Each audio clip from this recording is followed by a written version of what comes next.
Bună ziua, dragi tupari! Vreau să vă prezint un stup din poliuretan și cum a iernat.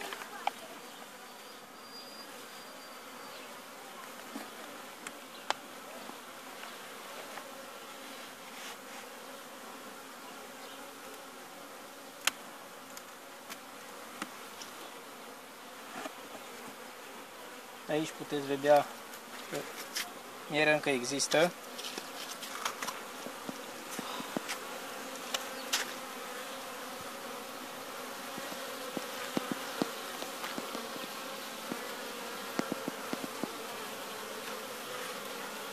Pentru orice eventualitate am pus și o turtă ca să se dezvolte. Mortalitate puțină. Deocamdată încă nu intru în cuib, aștept să mai treacă vremea să fie mai cald ca să avem ca să nu răcim cuibul.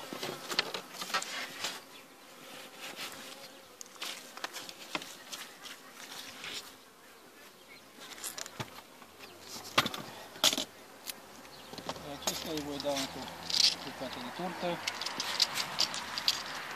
Nu se știe vremea cum va fi, pentru că se anunță una și se pare că e alta.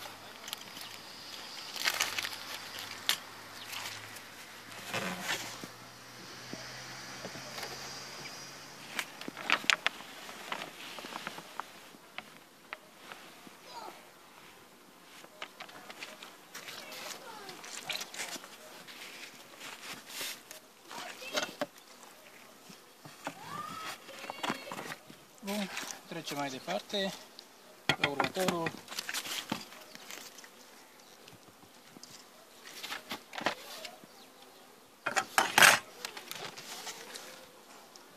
Acesta este un pic mai slăbuț.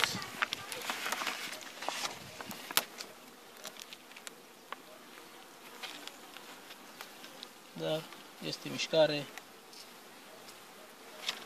din câte văd eu. Din câte văd eu, are și miere pe rame.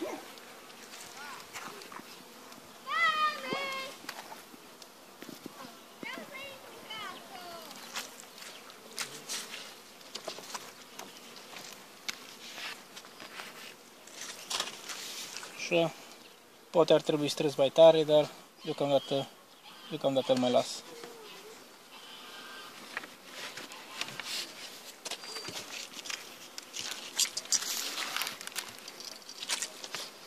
Următorul este un stup care a avut anul trecut cuiet varos. Acesta se pare că este albină.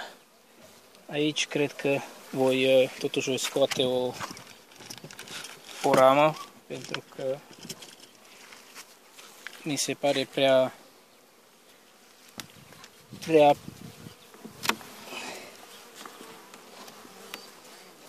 puține albine pentru efectivul care îl am.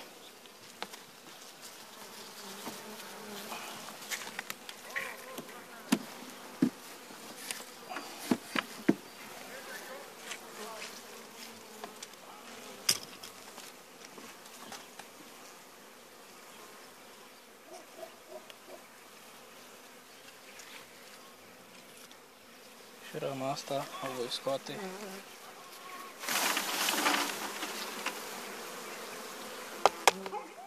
Afară.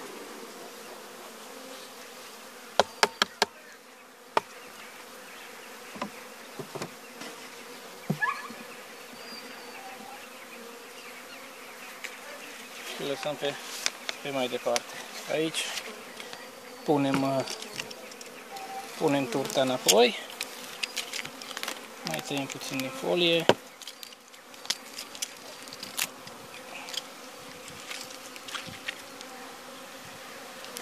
Să încapă mai bine albina.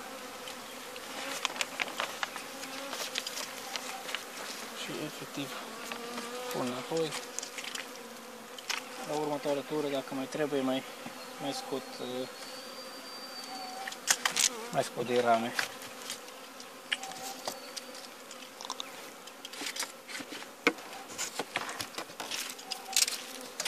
Așa. Următorul.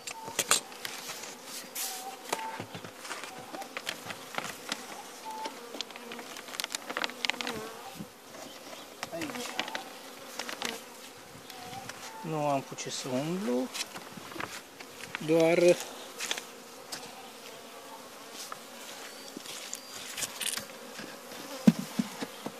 să scot o ramă. Ce se vede?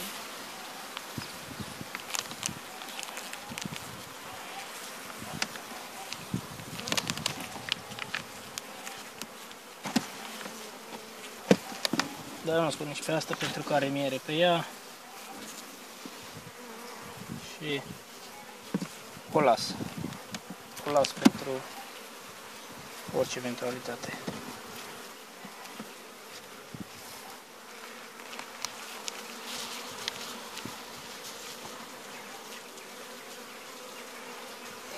Încă nu sunt așa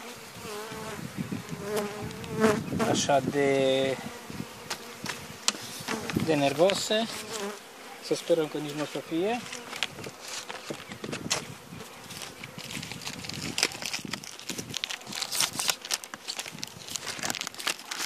Și aici mai completez o bucată de turtă.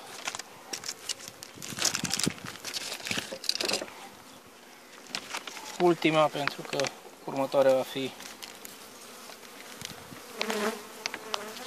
miere la ramă după diafragmă.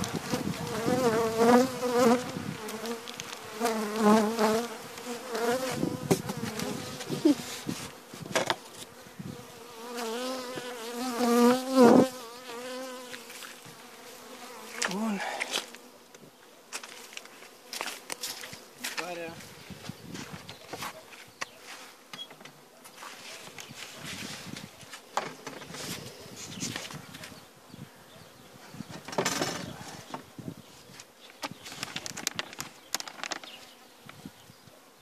Strânsă bine.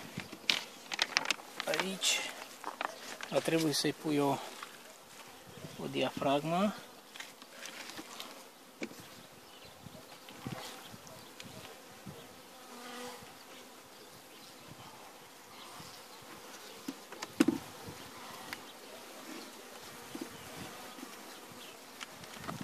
Să aduc acum diafragma și o să pui diafragma pentru că în toamnă nu a fost pusă.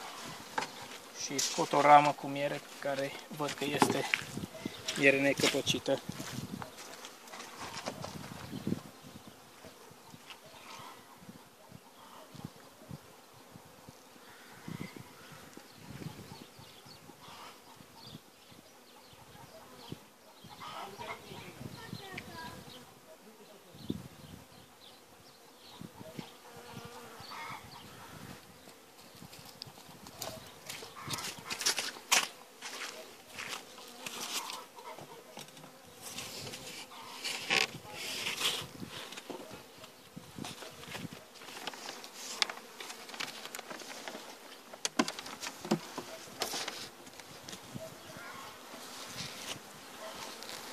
Această ramă o să le dau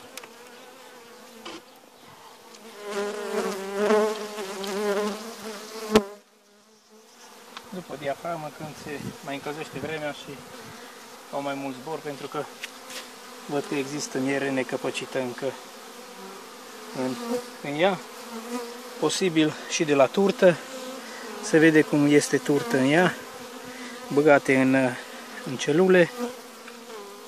Și nu vreau să risc.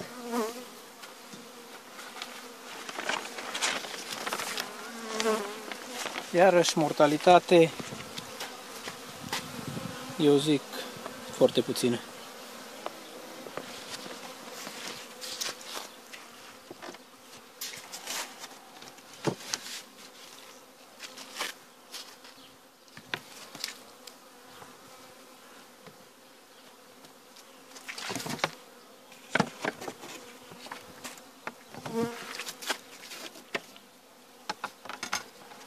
Aici am un roi prins și era pe 2 rame, s-a mai mulțit puțin.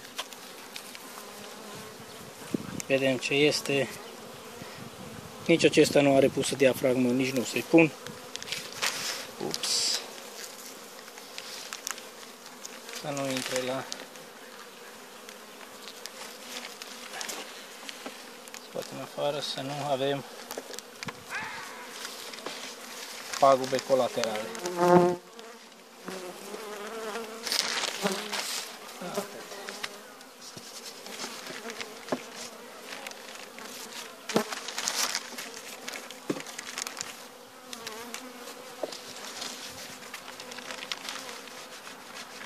Înapoi.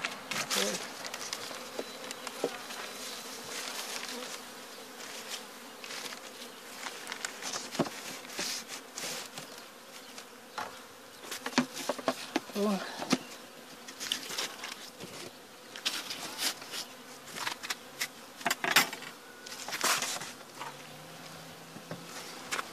Aici de asemenea un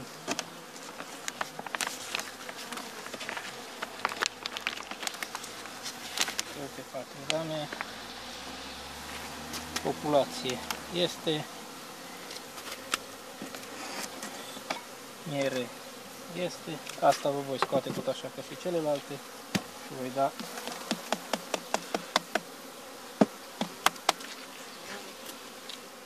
în schimbul ei, am să pun o diafragmă.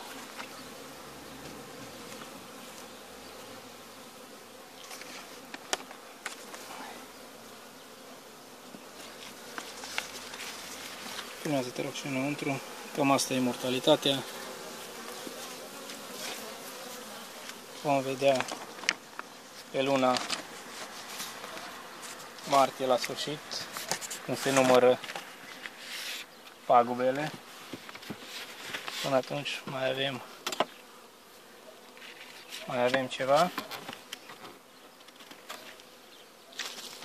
Și aici, acesta este ultimul stup, care este și cel mai puternic și mai frumos. Acum arată. Voi încerca să intru în el, doar că mi-aduc puțin afumătorul ca să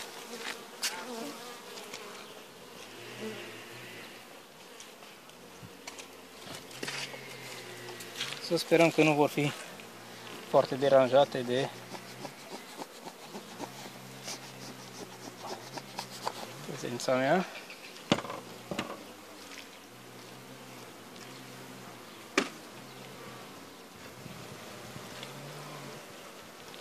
Acesta, din ce văd eu, nu prea are miere.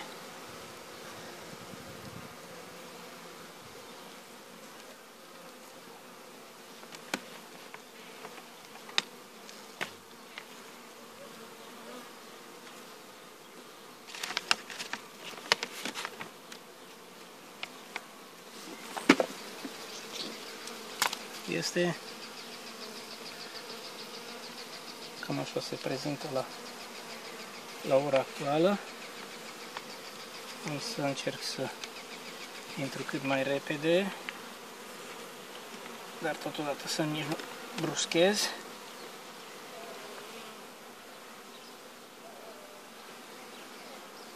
Miere, dar este miere necăpăcită. Acum nu știu dacă e de la turtă sau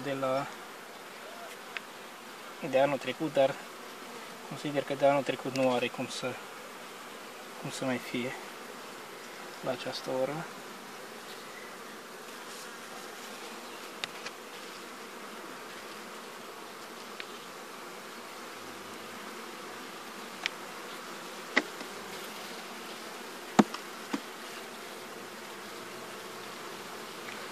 Uitați regina.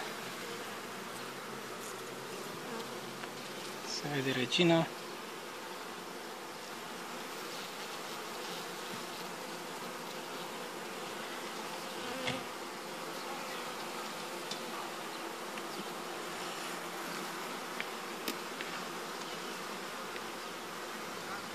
Nu știu dacă are puiet, mi-a scos doar o singură ramă.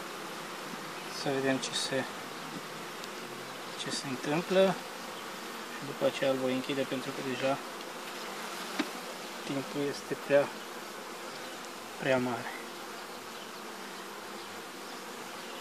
Aici văd puiet căpăcit și puiet necăpăcit.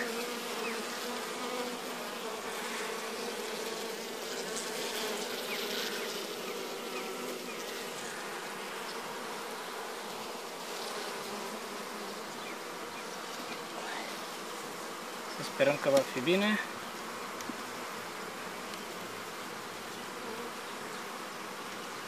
Văd că încă sunt cuminți, nu este nicio problemă.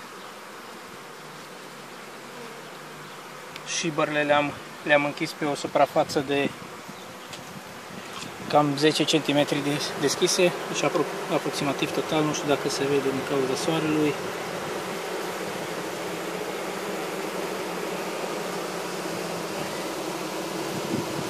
Și cred că săptămâna viitoare, sau dacă nu cealaltă, dacă va fi timp frumos, se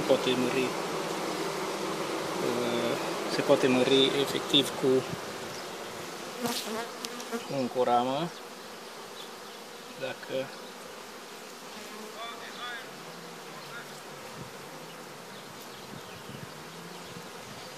turtă care deja începe să se moaie când bate soarele pe ea.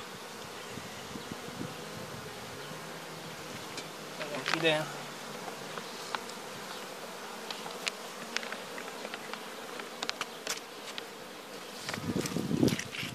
Atât.